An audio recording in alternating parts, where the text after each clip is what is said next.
components that ultimately produce those end packaging materials. We also want to increase support for there's a lot of SMEs who are working in this space. We want to find ways to increase the support for them to encourage the great innovation that they're doing. And one of the ways that that's happening is specific companies like, for example, Suzano are putting out challenges saying that they really have an interest in this too, and they're looking for innovations from the SME network. So to talk more about this, we have Mike Rushton. And Mike is COO of Suzano Canada, and he's going to be speaking today about Suzano's desire to explore sustainable barrier coatings for flexible paper packaging, which is near and dear to my heart because although it's not very exciting for everybody, I actually spent my master's drying paper. And so I can see a really good link here.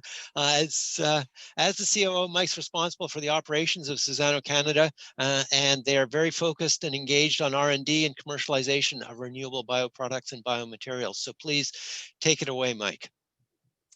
Thanks very much, David. And thanks, Foresight, for inviting us to participate here. It's a real pleasure for us to be involved here. Unlike the previous speaker who came from a well-known company, I work for one that may not be so well-known unless you're in the forest products industry. So this presentation is going to be possibly a little heavy on background, but I think the idea is it will give you some context as to why this challenge is important to us, and I think important for our communities. So let's get started. The first part of this presentation is who we are. Who are the people at Suzano, and where do we come from anyway? Well, the first thing you'll notice is a big Brazilian flag in the top right-hand corner. We are a Brazilian company, and one of the largest forest products companies in the world, actually. We have about 35,000 people working for us. 15,000 of those are Suzano staff and employees, and about 20,000 are outsourced. And that's because we have enormous forestry operations, and most of the forestry operations are outsourced to contractors. And I'll be talking a bit more about those later on. We deliver to the world about 11 million tons a year of market pulp. We're the biggest market pulp producer in the world. We also are in the paper business, about 1.5 million tons a year of paper. And because we operate a lot of pulp mills, and modern pulp mills export electricity, we're big producers of electricity as well. We're also developing new products for consumers. These you will not see on the shelves of the Canadian supermarkets. These are Brazilian-based consumer goods, toilet tissue, hygiene products, that sort of thing. And we've launched some new products in the last couple of years. Yucca Fluff, which is a eucalyptus-based fluff pulp, and lignin, which we branded EcoLig. We've just finished commissioning a lignin plant in one of our mills in Brazil. So where are the products made? Well, we have 11 industrial sites, all in Brazil. You can see that most of them are clustered in the south part of Brazil, 1 or 2 operations more in the north. And these are a variety of different kinds of operation. Pulp mills, integrated pulp and paper mills, and some paper mills. In Belém, we have a plant that produces consumer goods.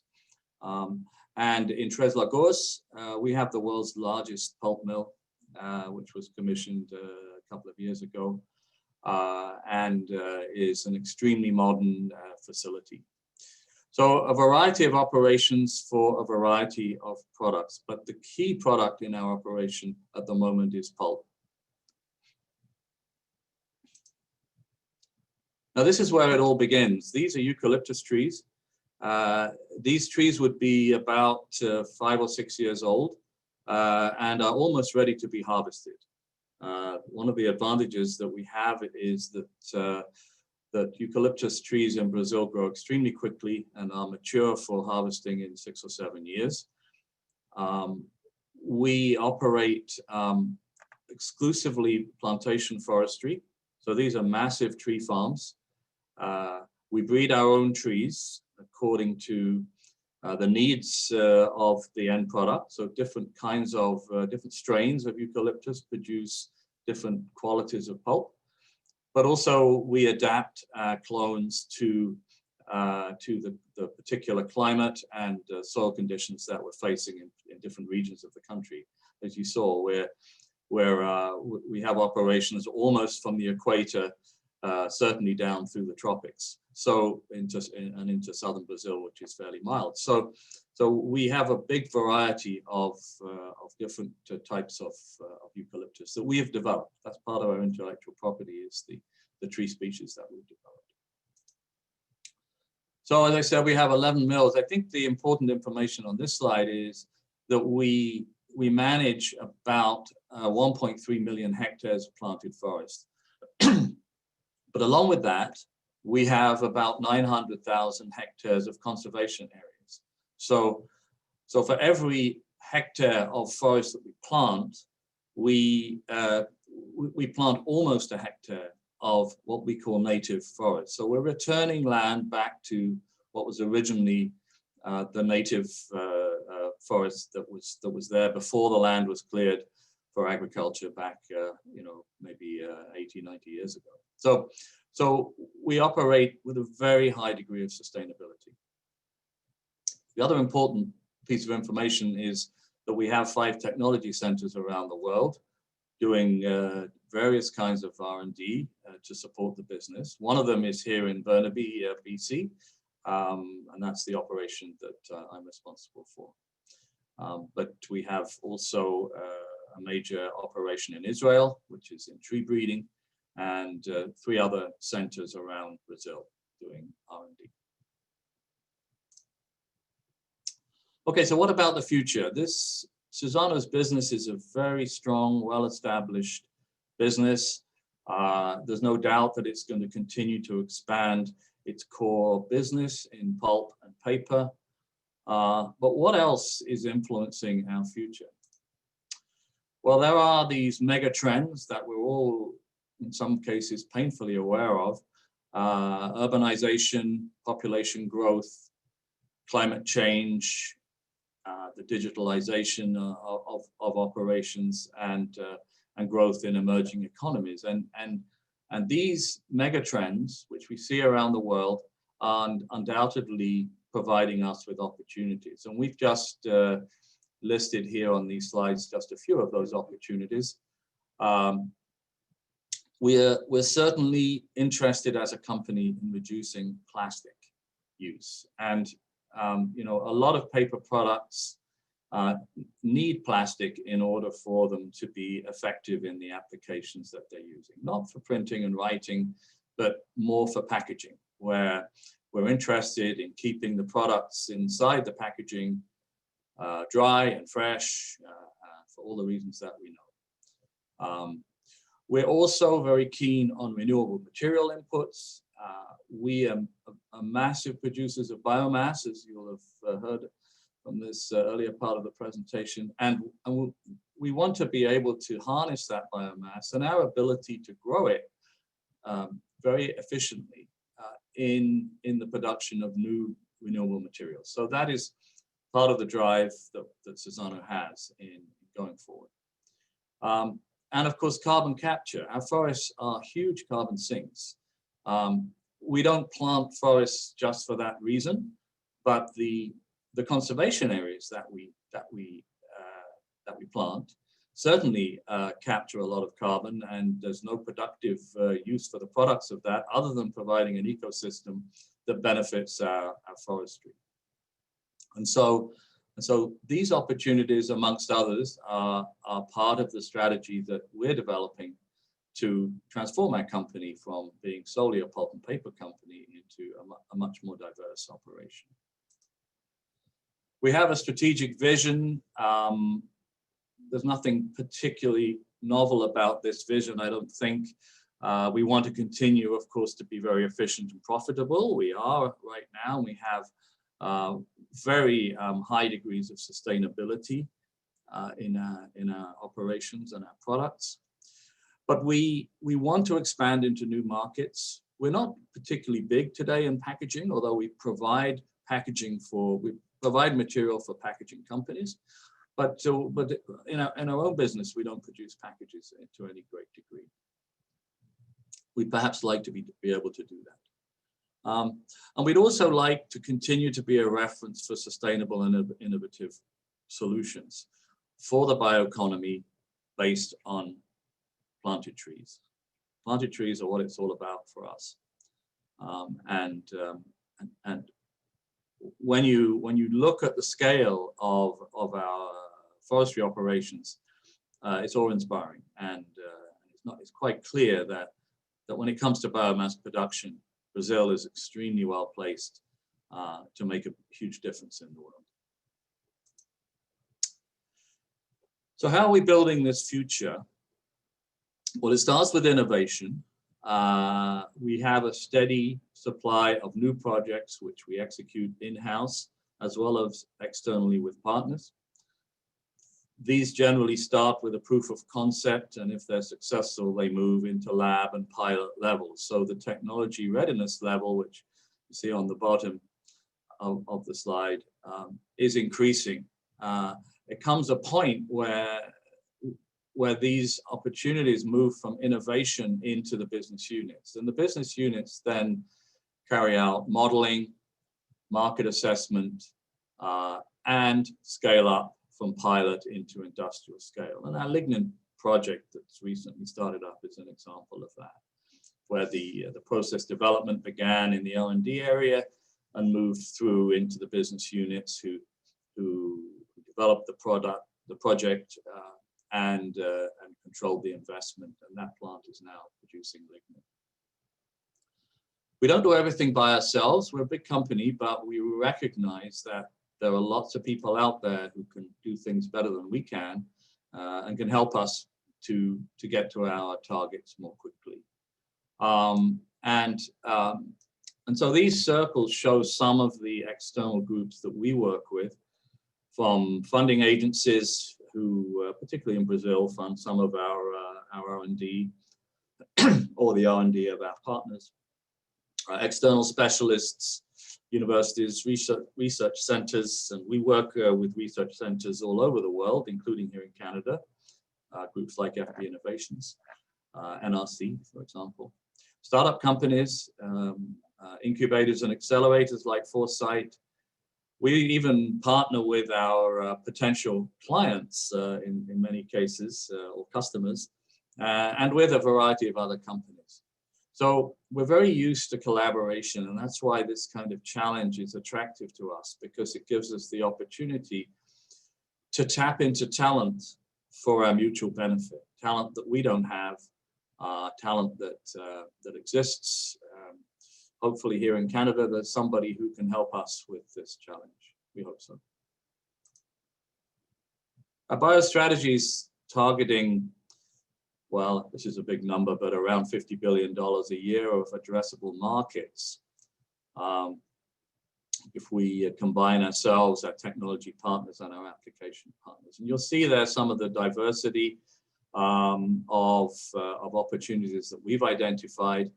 And the one that we particularly are interested in talking about today is paper and packaging, which somebody has estimated is a $3 billion a year opportunity. I'm sure it's bigger than that, actually. We're great believers in the United Nations sustainability goals.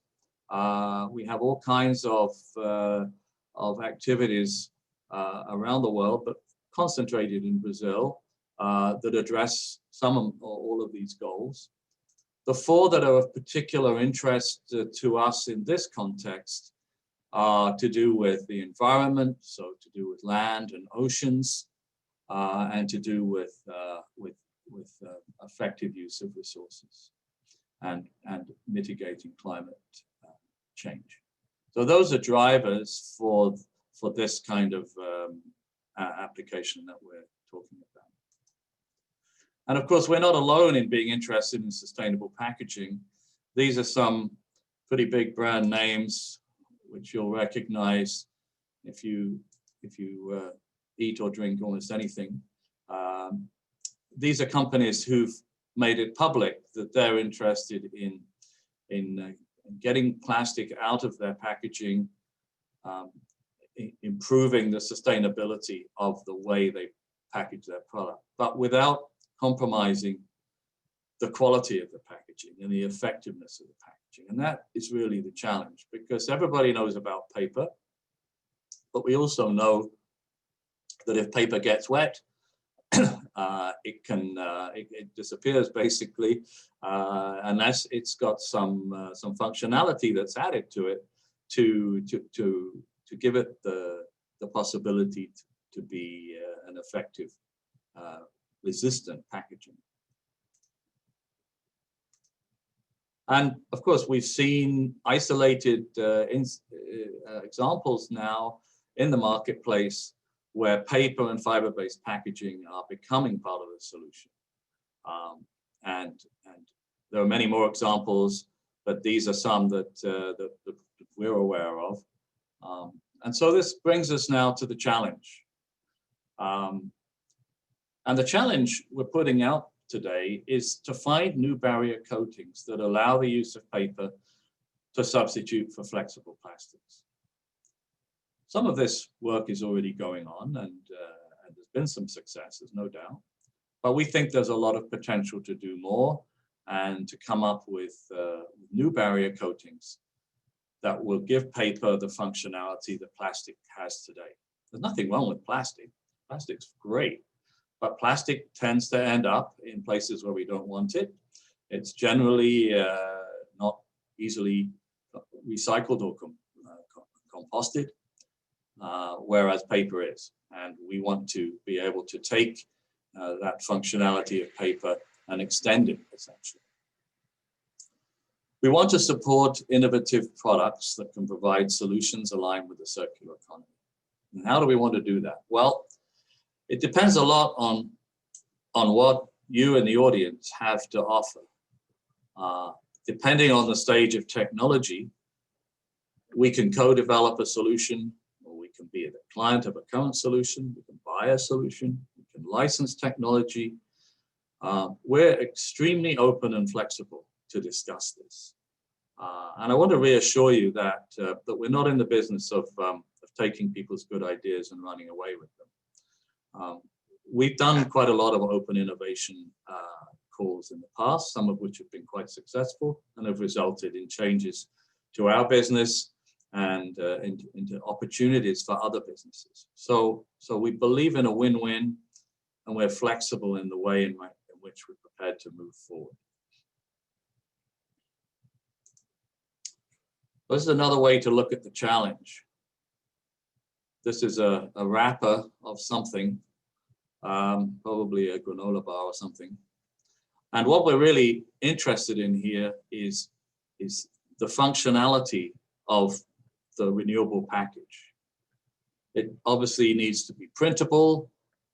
Our customers are going to need to put something enticing on the outside that will stay there. It needs to be processable.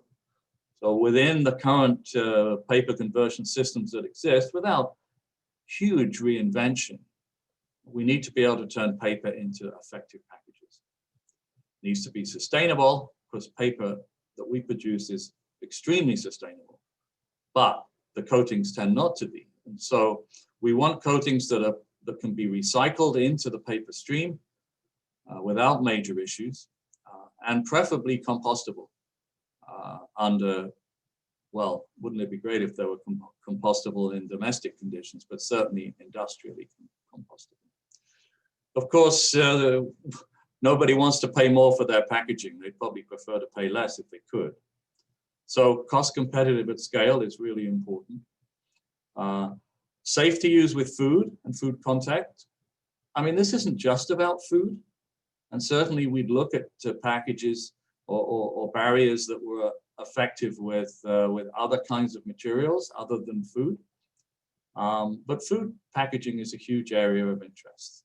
So I don't want you to be put off if you feel, well, we can't do food contact, but we can do something else. Bring it to us. We'll give it an honest look.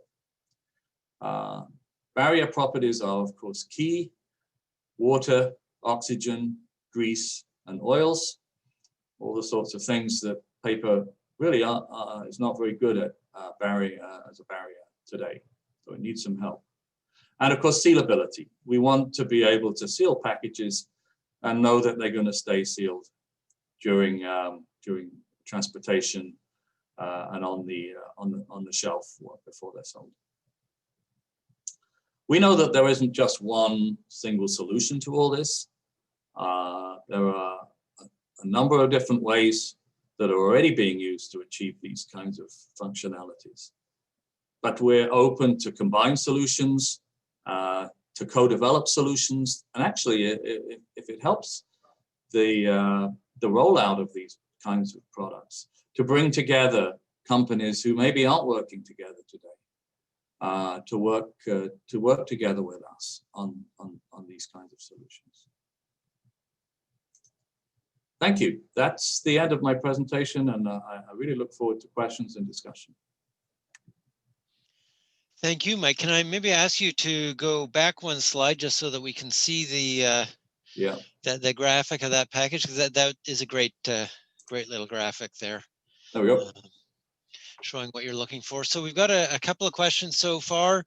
I'll go into those, but just before I do, encouraging the audience to pop into the Q&A in Zoom to put the questions in there if you have any. I'll also try to pick up any questions that are in the chat in the Whova app. So first question, has Suzano looked into biodegradable polymer for extrusion coating? Yes, we've looked into it, but I think you could say that we are aware of it, but not actively working in it yet. We've begun to scan the landscape for what's out there in this area, but we haven't been doing very much, you could say, R&D in-house on any of these things. Okay, so you also mentioned the drive for renewable materials or inputs as well as carbon capture. So a little bit of a diversion here, but has Suzano explored industrial hemp? This would kill two birds with one stone. Alberta, and I can actually say other provinces as well, have started building commodity supply chains for industrial hemp raw materials, fiber and hurd, and looking to contract its production to this growing global industry. So has Suzano looked to go beyond eucalyptus into hemp? We haven't. I think our biomass production is very much centered on what grows well in Brazil and what is available in Brazil. So our focus is primarily wood and exclusively in wood eucalyptus.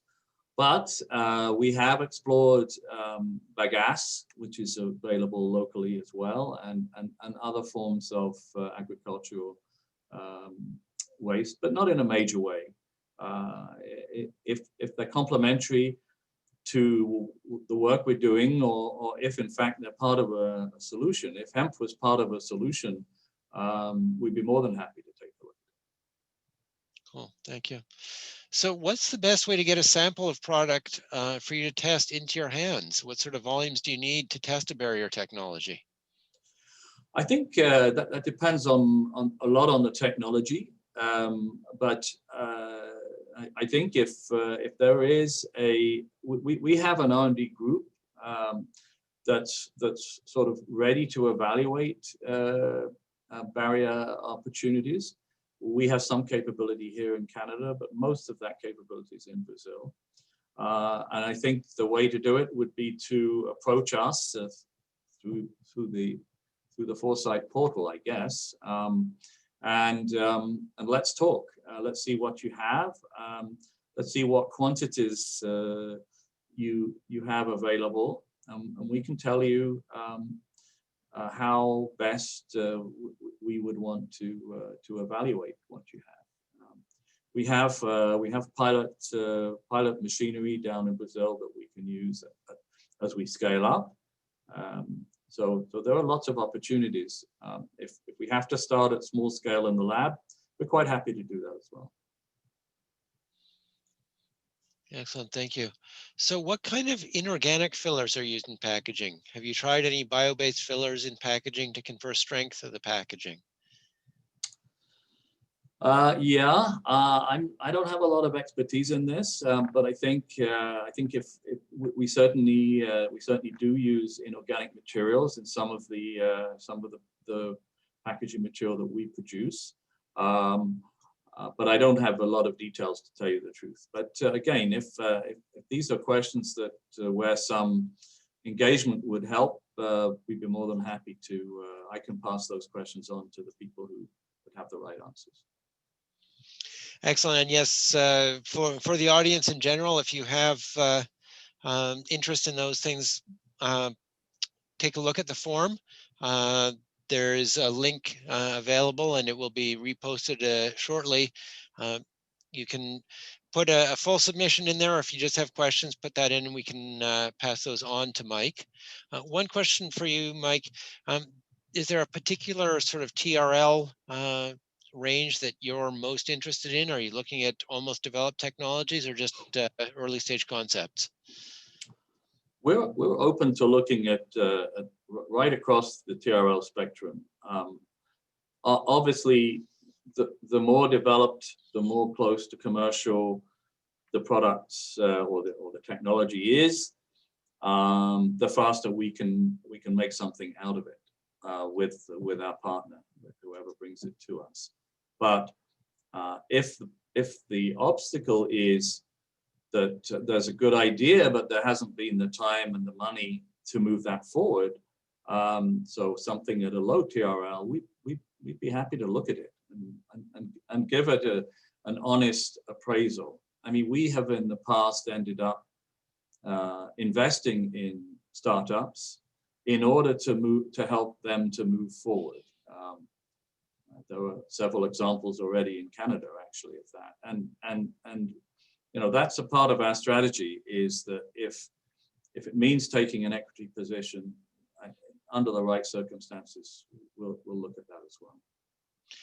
Well, that's really helpful to know. Speaking as somebody who's been involved in a number of startups over my career, getting those strategic investments from companies that ultimately could be your customer is really valuable, and it's really great to hear that. I'm wondering actually if you could even give some examples of the sort of collaboration and even investment work that you've done here in Canada, for people to get a sense of Suzano's involvement in the Canadian space.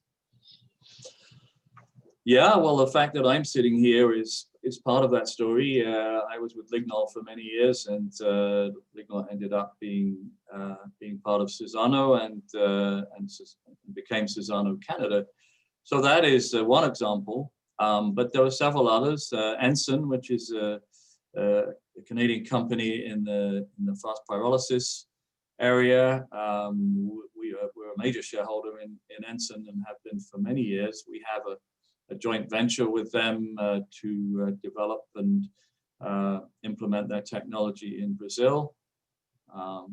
Celluforce, which is a development that came out of FB Innovations, actually. We're shareholders in that company along with Domtar and Schlumberger and FB Innovations. And the approach we're taking there is we're essentially marketing their product. Celluforce is a producer of cellulose nanocrystals, and we're marketing their material in Brazil, well, across South America actually, and ultimately would hope to build a plant in one of our mills to produce CNC in Brazil for the South American market. So again, it's kind of a flexible model. And it's a matter of, you know, there isn't one solution that fits all. I think, as we said, it says it on this slide. we have to be flexible to look at opportunities and see what fits best. Excellent. Thank you. So we're getting a little, oh, we got one more question here. So does Suzano consider non-wood for fiber extraction? On an industrial scale, we're not looking at non-wood. The operations we have in Brazil are extremely focused on processing eucalyptus trees. For us, eucalyptus is a very low-cost feedstock. It has the advantage of being wood, being relatively dense compared with other kinds of fiber. It enables us to build pulp mills that process, thousands of tons a day of wood, and with manageable logistics issues. So we're not set up to collect non-wood fiber from the landscape. We're not set up to process it, because processing non-wood fiber uses different technology than processing wood. But as I said before, if non-wood fiber were to be part of a solution, we would absolutely be open to it. Excellent. Well, thank you very much for that, Mike. I definitely appreciate your time. And as I mentioned right at the start, this is a challenge that's near and dear to my heart. I think it's really cool. And I'm looking forward to seeing the solutions that get proposed. Monica has put a link in the chat in both Whova and Zoom for folks to find where to submit. And that submission link will be live for a while now.